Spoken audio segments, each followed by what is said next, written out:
My name is Emily.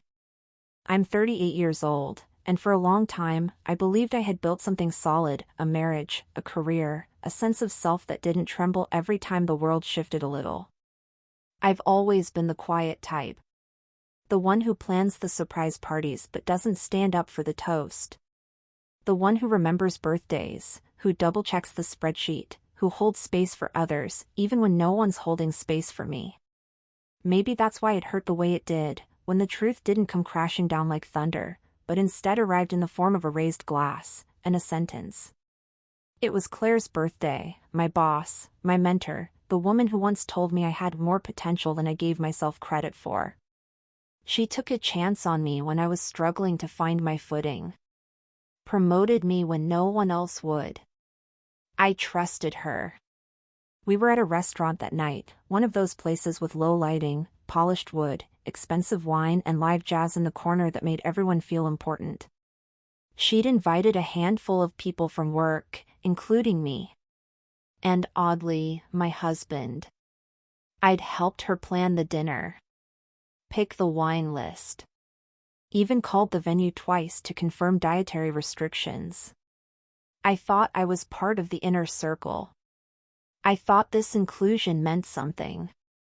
She wore a backless black dress, diamonds hanging from her ears, her hair swept to one side like something out of a catalog. She looked stunning. Confident. Completely in control. My husband sat beside me in a navy blue blazer, quietly sipping his wine, occasionally leaning over to whisper a joke that made me smile, even though something in his tone felt off. I brushed it off. Told myself it was just the stress of work, or maybe I was tired. But that feeling, that whisper in my gut, it got louder when I saw the way she looked at him. Not once. Not twice. It was repeated, soft, intentional. And then came the moment that changed everything. We were finishing dessert. People were relaxed, laughing, loosened by wine. Claire stood up, her glass of Prosecco catching the light just right. And she said, in that unmistakable voice of hers, smooth, confident, practiced. To secret love, the kind that makes us feel alive.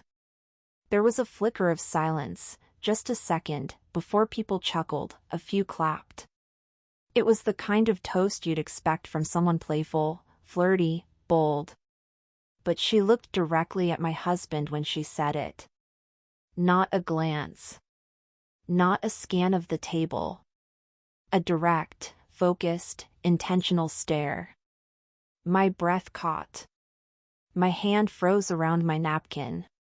And in that second, the jazz, the laughter, the perfume, the flickering candles, it all blurred into white noise. All I could hear was the pounding in my chest and the echo of her words. To secret love. It wasn't just a toast.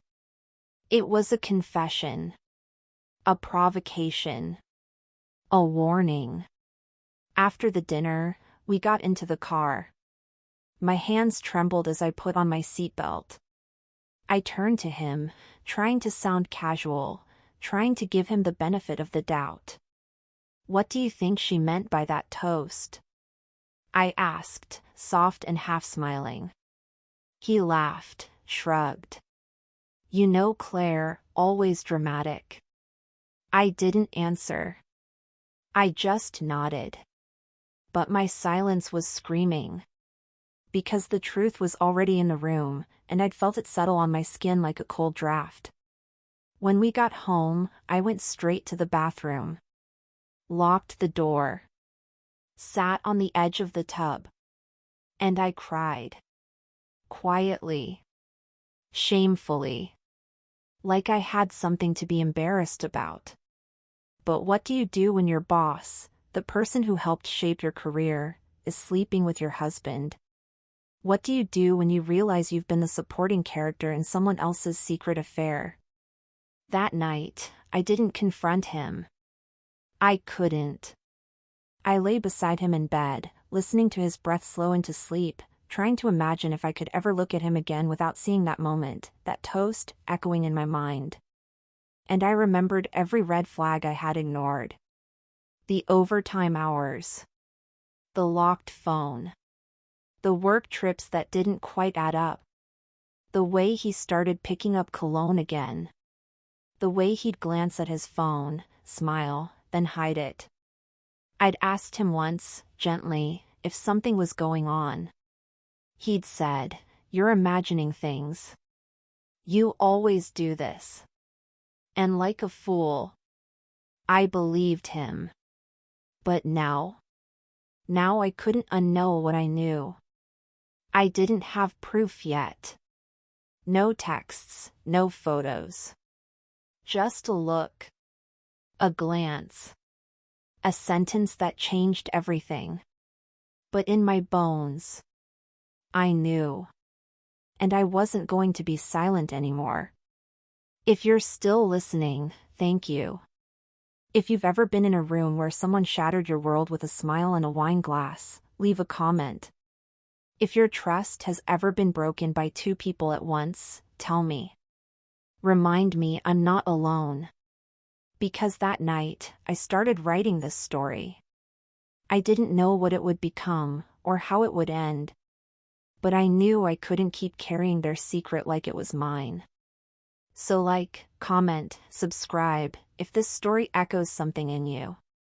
Because the silence is over. And I'm just getting started. The days after the birthday dinner felt like walking through a fog I couldn't shake. I went through the motions, got up, got dressed, sat through meetings, nodded when spoken to, but inside, everything felt detached. Like I was watching my life from behind a glass wall, tapping on it, hoping someone would hear me. But no one could. Because I didn't scream. I didn't call anyone. I didn't even tell my best friend. What would I say? My boss raised her glass at her birthday and looked at my husband when she said to secret love. No one would believe that. Or they'd say I was overreacting. That I was reading too much into it. That it was a harmless comment. But I knew it wasn't harmless. It was precise. Surgical. And it had cut deep. On Monday morning, Claire sent me a voice note. Cheerful, breezy, Emily, thank you so much for helping with the dinner. You really made it special. Everyone loved it. Her voice made me sick. Not because of what she said, but because it was the same tone she used in meetings when charming investors. That tone that said I control the room. That tone that had convinced me, for years, that she was someone to admire. I responded. I said, glad you enjoyed it. That's all. And then I began to watch. Not obsessively. Not frantically. Just, carefully. She called him genius in our Tuesday leadership meeting. She laughed too hard at his dry jokes. He, in turn, called her Claire Bear once.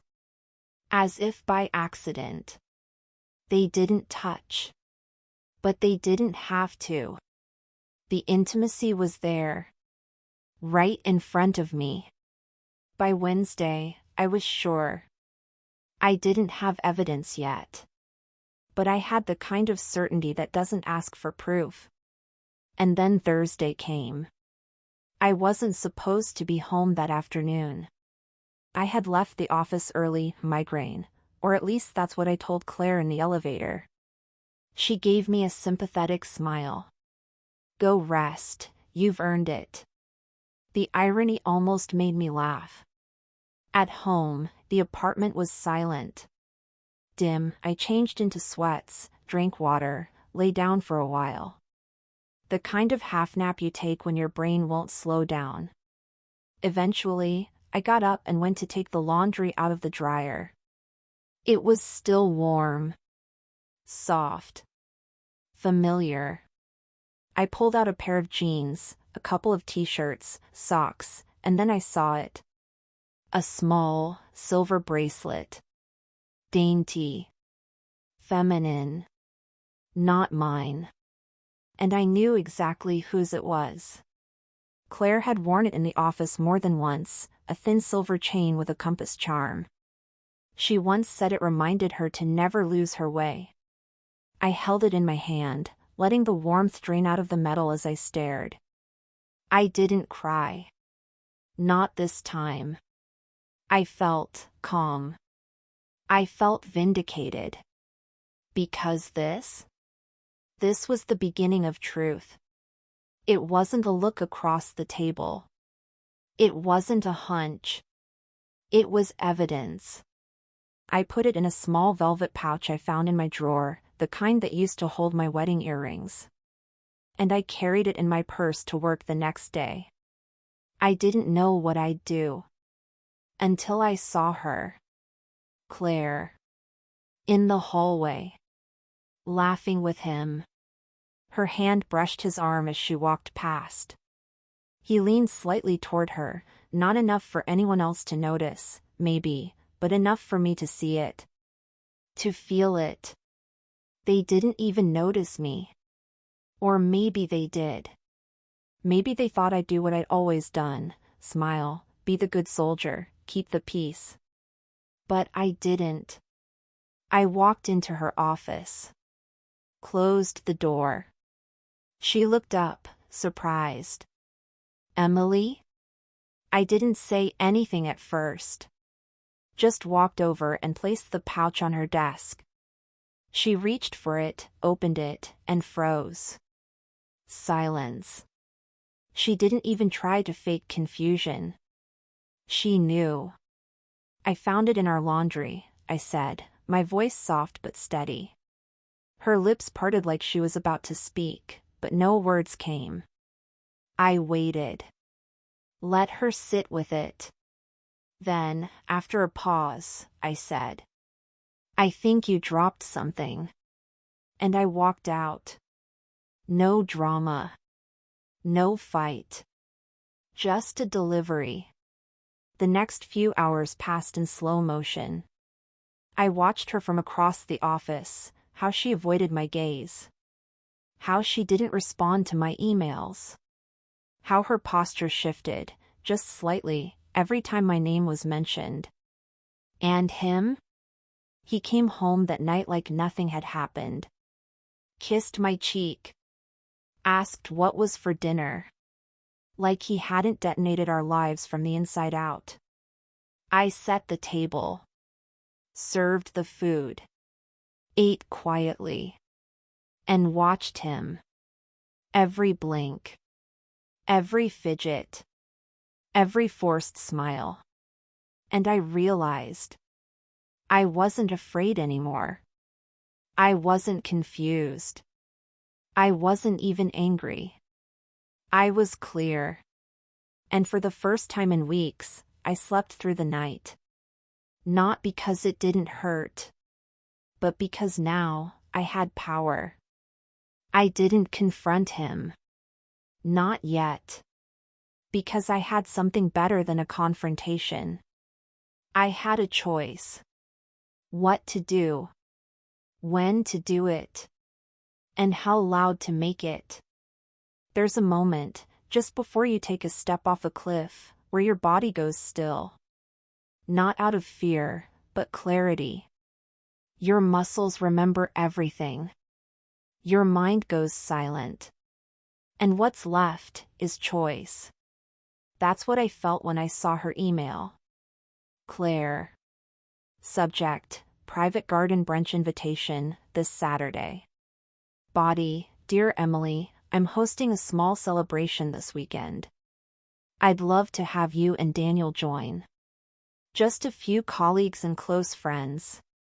Casual and warm. Hope you'll be there. There was a photo in the header, champagne glasses clinking over a table of pastries and fruit. And below that, both our names. Mine and my husband's. It was almost poetic. After everything, she still had the audacity to invite me, us, into her home. Like I was still in the dark. Or worse, like I would play along. But that's the thing about people like Claire, they assume your silence means surrender. They mistake grace for blindness. They believe the absence of confrontation is consent. She didn't know I had already seen the map. She didn't know I had stopped looking for apologies. And she certainly didn't know that I was done playing by her rules. I showed Daniel the invitation that night. He glanced at it, blinked, then forced a smile. That's generous. I smiled too. We should go. He hesitated. Are you sure? Why wouldn't I be? That night, I picked out my dress. It was the red one. The same one I wore on our 5th anniversary, the one he said was too much for the restaurant I'd chosen. But this time, I didn't care what was too much. I wanted to be remembered. Saturday came fast. Her home was everything you'd expect from someone like Claire: white brick, ivy creeping over the windows, a garden that looked like it belonged in a bridal magazine. Tables were arranged under hanging lanterns. Soft instrumental music drifted from hidden speakers. The guests laughed, drank, smiled, unaware that the storm had already arrived. We were late. On purpose. When we walked in, the laughter paused just for a moment, long enough for eyes to turn, for heads to tilt, for Claire to freeze in mid-conversation. She saw me first. Then him. And then us, together. Her smile was flawless. If I hadn't known what I knew, I might have believed it. Emily, she said, walking over, arms open like we were lifelong friends. You look stunning. I leaned in, kissed her cheek. Did you ever find your bracelet? I whispered. She pulled back. Her eyes flickered, just for a second. Then the smile returned. I did, she said, almost breathless. Thanks for returning it. We sat at a long table draped in linen. Claire was at the head. I sat across from her. Daniel beside me. The food came out in waves: mini quiches, glazed salmon, fruit towers, champagne flutes topped with strawberries. It was picture perfect. And fake. So painfully fake. She toasted. Of course she did. Claire loved a moment. She stood, tapping her glass with the side of her spoon, voice ringing just enough to command silence. I just want to say thank you to everyone here, she began. This year has brought a lot of unexpected lessons. But more than anything, it's reminded me of the power of connection. She looked at me. Then him. Then back at me. This brunch, she continued, isn't about milestones or birthdays. It's about love. The kind that finds us when we're not looking. The kind that challenges us to become more of who we really are. And then, with a smile that no longer reached her eyes, she said the words that lit the match. To unexpected love. There was a pause. A clink of glasses. A few polite laughs. I didn't laugh. I stood up. Lifted my own glass. And said, calmly, clearly. To clarity. Heads turned. The table fell silent. To knowing who people really are, and no longer pretending we don't. Claire's glass lowered slightly. She looked like someone who had been slapped without being touched. Daniel's fork dropped onto his plate. And I sat back down. The rest of the brunch blurred. People kept eating. Talking. But the temperature had changed. The energy had shifted. Claire kept smiling. But her shoulders were tense. Her jokes fell flat. She avoided my eyes. I left early. Didn't wait for dessert. Didn't say goodbye. I walked past her garden roses, down her perfect stone path, and out the gate like a woman who had just returned from battle, and didn't lose. In the car, Daniel finally asked, "What was that toast about?" I turned to him. Calm. Measured. "You tell me." He stared ahead, silent. Because he knew. He didn't deny it. Didn't laugh it off. Didn't try to twist my words or gaslight me into doubting myself. And that told me everything I needed to know. The game was over. And I had just made my first move. They say the loudest pain isn't the scream, it's the silence that comes after you've accepted the truth. After the begging ends. After the lies stop making sense. After you've grieved the version of yourself who didn't know better. That was me, after the brunch. I didn't cry that night. I didn't rage, or break dishes, or scream into a pillow. I just sat on the couch in the dark, legs tucked under me, holding a cup of tea I never drank. Daniel sat across from me, pretending to scroll through his phone. But I could feel it, the weight of my silence pressing against him. He couldn't look at me. Couldn't say a word. He knew I knew. And he knew I wasn't going to yell. I wasn't going to fight. Because I was beyond that. I was somewhere colder now. Sharper. Quieter. I started gathering things. Not packing, not yet, but documenting. Emails. Messages. HR reports. The time-stamped hotel reservation he forgot to delete from his inbox. Her name attached to a spa receipt that hit his joint account the day before my birthday. That same bracelet, worn again in a selfie she sent to her assistant and accidentally CC'd to the entire leadership chain. Little cracks. Little trails. I followed them, patiently. I didn't need a smoking gun. I had a collection of small matches. On Tuesday morning, I sat at my desk and opened a blank email. To Claire. Subject, transparency. I wrote exactly 3 lines. You once told me the truth always finds its way through. I figured I'd help speed that along. Attached her 6 files I thought you'd appreciate. No signature. No threats. Just the truth. And then I hit send. She didn't reply. But within an hour, her calendar blocked out for the rest of the day. By noon, her office door was shut. Her assistant looked pale and confused. And by the end of the day, she was gone. The official word was personal leave. A break. A mental reset. But the truth whispered behind closed doors. People noticed. People asked. By Friday, an internal memo went out to the leadership team and leaked within 15 minutes. Claire had formally resigned. No statement.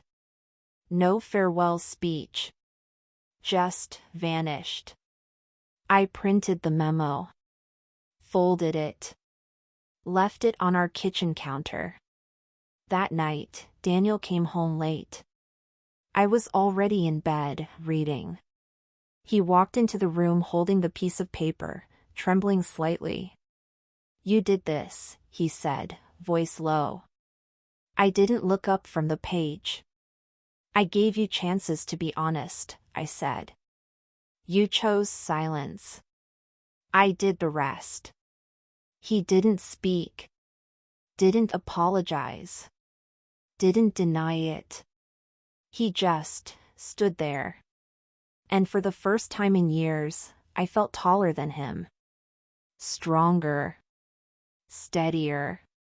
I slept better than I had in months. He moved out that weekend.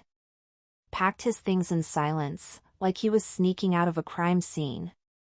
Took his laptop, his books, a few sweaters, and left the photo of us from our honeymoon on the dresser. I didn't touch it. Didn't cry. Just opened the windows and let fresh air in. Claire disappeared from our world as if she'd never existed. No LinkedIn update. No goodbye post. Someone said she was consulting somewhere up north. Someone else heard she was taking time to rebuild. I don't know. And honestly, I don't care. Because I rebuilt too. But differently. I stopped minimizing myself in meetings. I stopped apologizing before speaking. I started mentoring younger women at work, really listening to them, the way Claire pretended to. I got promoted 2 months later, quietly. No party. No champagne. Just a raise, a new title, and my name on the door. And now? I still keep that velvet pouch. The one I placed on her desk. Not because I'm holding on to the past, but because it reminds me that intuition is real. That silence is not weakness. And that when someone tries to humiliate you in a room full of people, you don't always have to shout back. Sometimes, all you need to do is leave the door open and let the wind do the rest. If you've made it this far, thank you. Thank you for sitting with me through this. If you've ever survived betrayal, especially from 2 people who should have known better, you're not alone. Leave a comment. Tell me your story. Or just say, I felt this. Because sometimes, the most healing thing we can do is let the truth breathe. Please like, share, and subscribe. For every woman who ever swallowed her scream, may we all find the moment where we stop whispering and start living.